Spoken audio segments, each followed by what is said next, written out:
14 18 அந்த சத்தத்தை உயர்த்தி ஒருவர் வாசிப்போம். ஐஸ்வர்யமும் கனமும் நிலையான பொருளும் நீதியும் போதும். நேற்று இரவு எனக்கு ஒரு 2 நாட்களாகவே கொஞ்சம் ஃபீவர் அடிக்கிற மாதிரி டோலோ போட்டுட்டு நான் என்ன செய்யறேன், ஓடிட்டு இருக்கேன். டோலோ போட்டுட்டு ஓடி இருக்கிறேன். கத்தோட ஊழியத்தை நம்ம செய்யணும் சொல்லி எப்படியும் கொஞ்சம் எனர்ஜியா செய்யணும், கொஞ்சம் பலவீனம் தான் இருந்தாலும் கத்த அந்த தொண்டையை கத்த பலப்படுத்த வேண்டும். நேற்று தினத்துல இரவு நேரத்துல கனம் என்ன சொல்லுங்க, கனம். கனம்ன்றது நம்ம ஸ்லாங்ல சொன்னா என்ன சொல்லுங்க,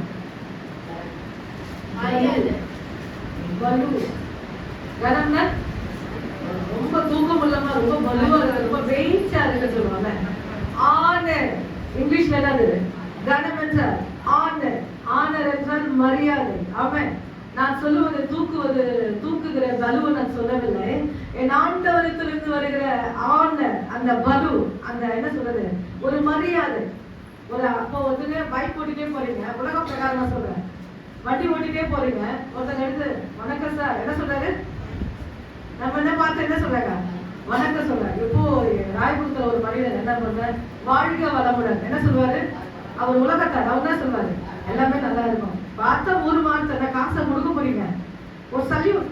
நம்ம உலகத்தார் சொல்ல நம்ம ஆண்டவருக்குள்ள இருக்கிறதுனால நம்ம கையை தூக்கி நம்ம என்ன செய்யறோம். சில பேர் அதை சொல்றதுக்கு ரொம்ப கௌரவம் பார்க்குறேன். என்ன சொல்றாங்க, சொல்லுங்க என்ன சொல்றாங்க, நான் முதல்ல சொல்லணுமா அவங்க முதல்ல சொல்லணும், என்ன சொல்லுவாங்க, நான் முதல்ல சொல்லணுமா அவங்க. அதான் ஒரு வசனம் இருக்குது, நல்ல ஜோடியான வார்த்தை. ஏன்னா என்னுடைய தலைப்பு அது இல்லை, என் ஆண்டவரிடத்தில் வருகிற கனத்தை குறித்து நான் சொல்றேன். ஆனா இப்பொழுது ரோமர் 12:10 வாசிக்கிறேன். நம்ம சபை அப்படி இருக்கக்கூடாது, எனக்கு ரொம்ப முக்கியம். ரோமர் 12:10 சத்தத்தை உயர்த்தி வந்து வாசிங்க.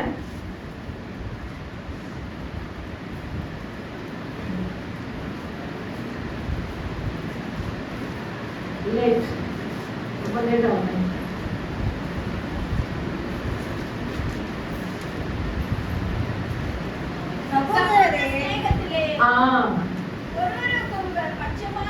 பட்சம், பட்சம்னா என்னது, ஆசையா இருங்க. கனம் பண்ணுகிறதுலே முந்தி கொள்ளணுமா. எதுக்கு முந்தி கொள்ளணுமா, கல்யாணத்துக்கு போனா நம்ம என்ன செய்யணும், பந்திக்கு எங்க காலி ஆயிடும் போது, சாம்பார் ரசமா ஆயிடும் போது என்ன செய்யணுங்க, முந்திக்கிறோம். நம்ம கொஞ்சம் ரசப்போட்டு சிரிப்பு கஷ்டம்.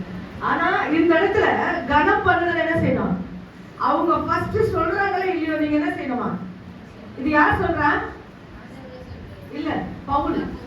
அப்போஸ்தலன் பவுல் சொல்றாரு, என்ன சொன்னா, முந்திக்கிங்க. அவங்க முந்துறாங்களே இல்லையோ நீங்க என்ன செய்யுங்க, முந்தி. இதெல்லாம் கௌரவம் பார்க்க. ஆனா இந்த மரியாதை யாருக்குன்னா கர்த்தருக்கு போய் சேருவாங்க. உன்னையும் என்னைய சந்தித்த ஆண்டவருக்கு ஸ்தோத்திரம். எத்தனை பேர் சொல்ல போறீங்க, கையை தூக்கி அல்லேலூயா. கர்த்தருடைய சமூகத்துல சொல்றீங்க. இத எங்களுக்கு மட்டும் சொல்ல, உங்களை நீங்க ரோட்ல பார்த்தாலும் சரி, பைக்ல பார்த்தாலும் சரி, பஸ்ல பார்த்தாலும் சரி, மார்க்கெட்ல பார்த்தாலும் சரி, ஹலோ சொல்றதை காட்டிலும் நீங்க என்ன சொல்ல போறீங்க, பிரைஸ் தி லார்ட், ஸ்தோத்திரம். அப்படி சொல்லி பாருங்க, நீ கர்த்தருடையவன் என்று உலகத்தார் அறிந்து கொள்வார்கள். உங்களை சுத்தி 4 பேர் இருப்பாங்க, அவங்க பார்க்கணும் என்னன்னா இவர்கள் கர்த்தருடைய பிள்ளைகள்.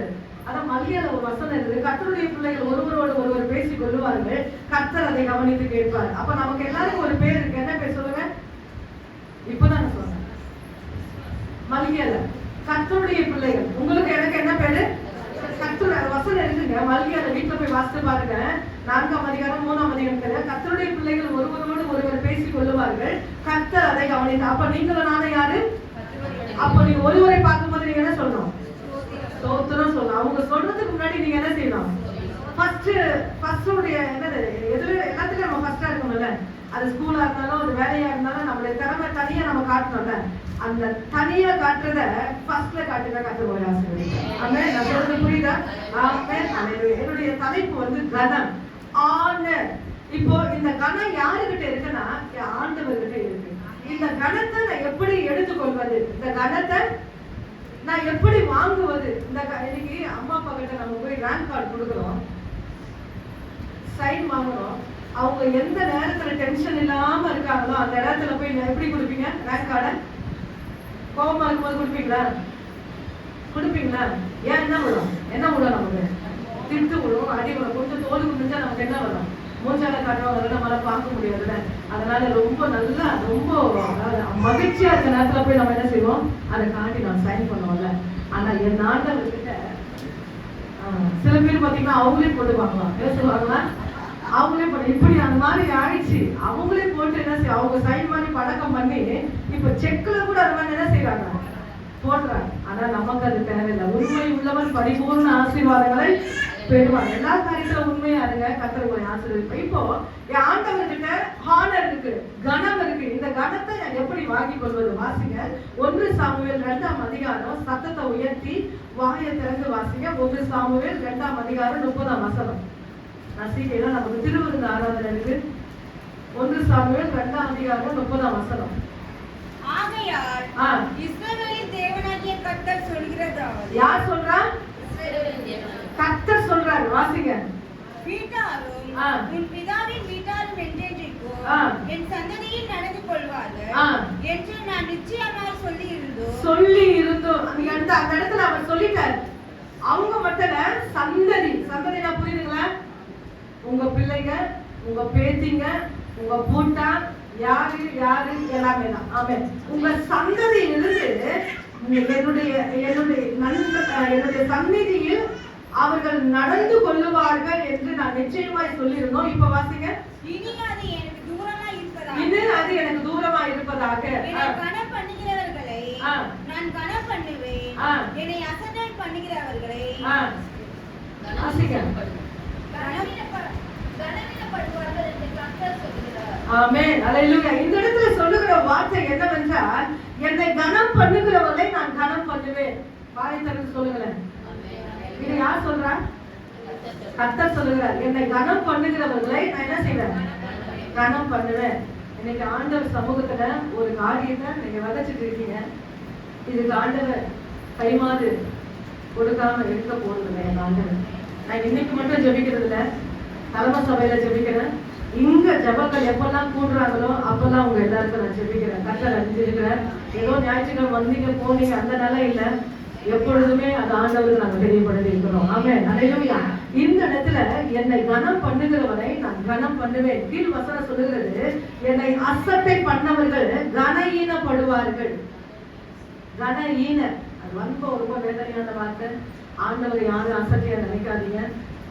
எங்க அம்மா தான் பாத்தீங்கன்னாக்கா ரட்சிக்கப்படுறதுக்கு முன்னாடி நான் தான் முதல்ல ரட்சிக்கப்பட்டேன். என் குடும்பத்துல சிறு ஒரு ஊழியத்தின் மூலமாக நான் தான் ரட்சிக்கப்பட்டேன். ஆனா எனக்கு பின் ஒருவராக ரட்சிக்கப்படும்போது எங்க அம்மா கேலியா பேசினாங்க. என்ன பேசினா, அந்த பேண்ட் இருக்கு பாத்தீங்களா, பேண்டு, அந்த பேண்ட் அடிச்சு என்ன எவ்வளவு அல்லேலூயா சொல்லி எங்க அம்மா கேலி போயிருந்தாங்க. ஆனா இன்னைக்கு அவங்க எத்தனையோ பேர்களுக்கு ஆசீர்வாதமா இருக்கிறாங்க. அல்லேலூயா. நான் சொல்றது என்னன்னா, அப்படிப்பட்டவங்களை ஆண்டவர் எடுத்து தம் மந்தைக்குள்ள தூக்கி போட்டுருவாரு. சபைக்கு சும்மா சாதாரணமா தான் நான் வரேன் நீங்க சொல்லலாம். ஏதோ என்னுடைய கடமைக்குன்னு வரலாம், இல்ல ஒரு ஃபார்மாலிட்டிக்கா வரலாம். நான் ஒரு ஜெபிப்ப ஆண்டவர், அந்த ஜெபம் எனக்கு ரொம்ப பிடிக்கும். என்னன்னா, ஆண்டவரே யாரெல்லாம் சபையில ஆழமா வரவங்கள ஆசீர்வதிங்க, ஃபார்மாலிட்டிக்கா வராங்க பாருங்க, அவங்களே தூக்கி போட்டுங்க ஆண்டவரேங்க, அவர் மந்தையில ஆழமா தூக்கி போட்டுங்க சொல்லி நான் ஜெபித்த நாட்கள் உண்டு. ஆமே. ஏன்னா எங்களுக்கு கொடுத்த பொறுப்பு அது மாதிரி.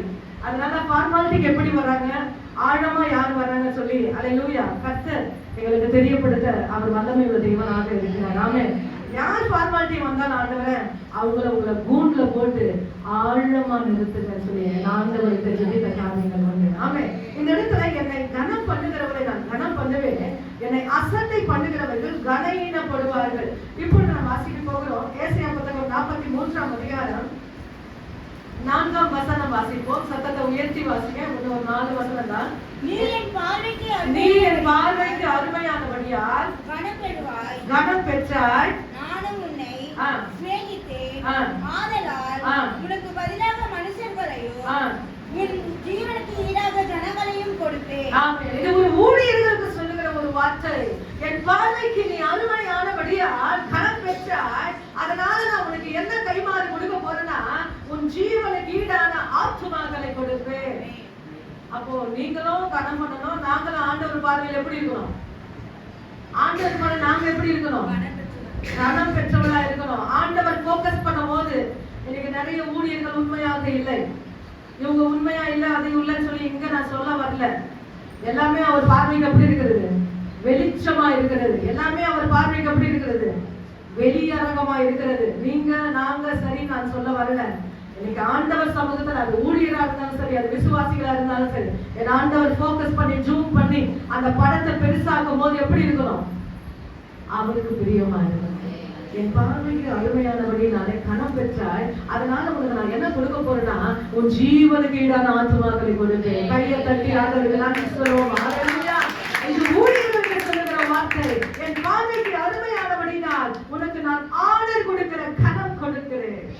அந்த கணம் என்னவென்றால் உன் ஜீவனுக்கு ஈடான ஆத்துமாக்களை கொடுக்கிறேன். கர்த்தர் எவ்வளவு நல்லவர் பாருங்க. கைமாறு கொடுக்கிற ஆண்டவர். இப்பொழுது வாசிக்க போகிறோம். யோவான் 5:23 வாசிங்க.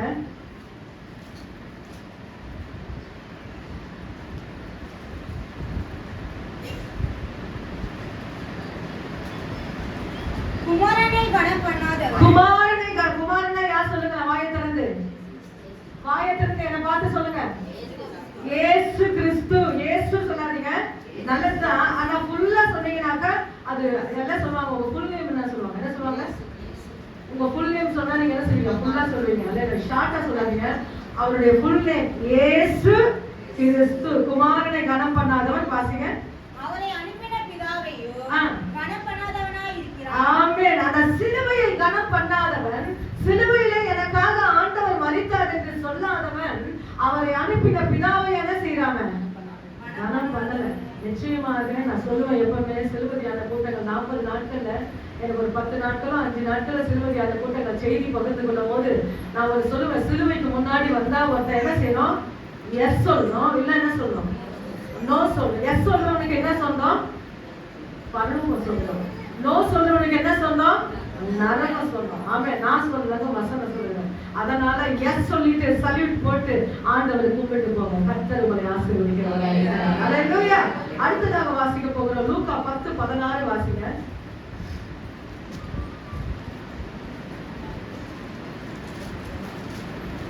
லூக்கா 10:16.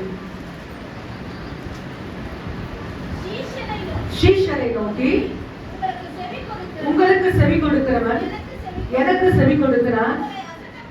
உங்களை அசட்டை பண்ணுகிறவன் என்னை அசட்டை பண்ணுகிறான். என்னை அசட்டை பண்ணுகிறவன். ஆமென். சீஷரை நோக்கி, ஊழியர்களை நோக்கி அவர் சொல்லுகிறார், உங்களுக்கு யார் செவி கொடுக்கிறானோ தேவனுக்கு செவி கொடுக்கிறார். இந்த வழிபடுத்தல இருந்து கர்த்தருடைய வார்த்தை வருதுங்க. இதுக்கு நீங்க செவி கொடுத்தீங்கன்னா யாருக்கு செவி கொடுக்கிறது சமம்? இந்த வழிபடுத்த வார்த்தைகளுக்கு ரொம்ப அசால்ட்டா, ரொம்ப கேர்லெஸ்ஸா பார்த்து உங்க பார்வையானாலும் சரி, உங்க சரீரமானாலும் சரி, அந்த இடத்துல அசட்டை செய்யும் போது அதை யாரு அசட்டை செய்வீங்க? நான் சொல்லலைங்க, வசனம் சொல்றது. ஆண்டவர் சொல்ற வார்த்தை, உங்களை அசட்டை பண்ணுகிறவன் என்னை அசட்டை பண்ணுகிறான், என்னை அசட்டை பண்ணுகிறவன் என்னை அனுப்பினவரை. அப்போ ஃபுல்லாவே யாரை அசட்டை பண்றீங்க? பிதாவை அசட்டை. ரொம்ப முக்கியங்க, ரொம்ப முக்கியம். ஆலயத்துல வந்துட்ட உடனே கையை தட்டுறதுல சரி, முழங்கால் படுறது சரி, வசனம் கேட்கும் போது நம்முடைய கண்கள் பார்வை எதுவா இருந்தாலும் சரி, அது சரியா இருக்குமானால் அந்த கனத்தை கொடுக்க அவர் வல்லமை உள்ள தேவனாக இருக்கிறார். கையை தூக்கி அல்லேலூயா சொல்லுவோம். ஆமென் என்று சொல்லுவோம். ஆமென், அல்லேலூயா. அடுத்ததாக வாசிக்க போகிறோம்.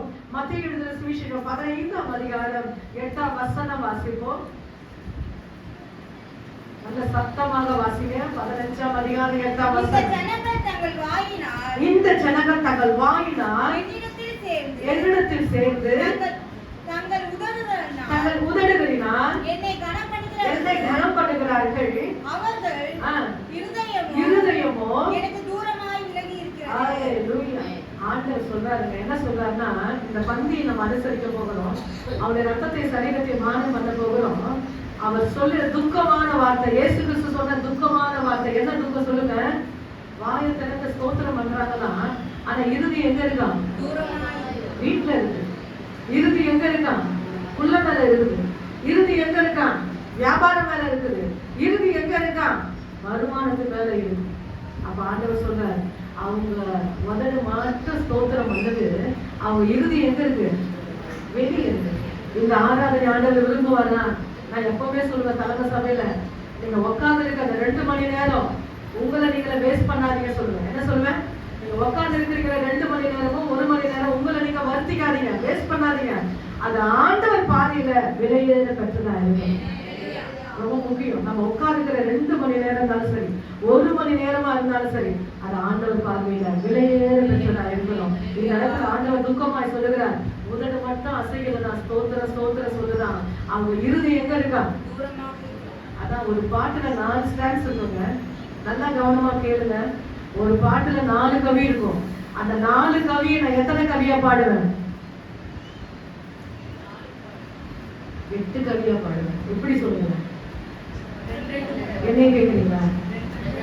2 முறை, 3 முறை கூட நான் பாடுவேன். ஒரு பாட்டுல 4 கவி. நல்லா புரியுதுங்களா? அது எத்தனை முறை நான் பாடுவேன்? ரிப்பீட், ஒன்ஸ் மோர் சொல்லிட்டு பாடிட்டே இருப்பேன். என்னால வெளியே வர முடியாது. அல்லேலூயா.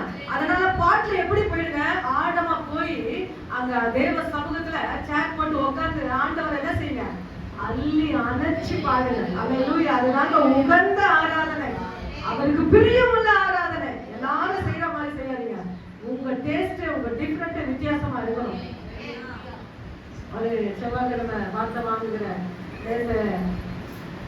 நாங்கள் வார்த்தை வாங்குவோம். சில ஆராதனை ரொம்ப முக்கியம். சில பேர் கை தட்டுவதில் ரொம்ப நான் ரசிப்பேன். சில சாதாரணமா விட்டுருவாங்க, நான் ரசிப்பேன்.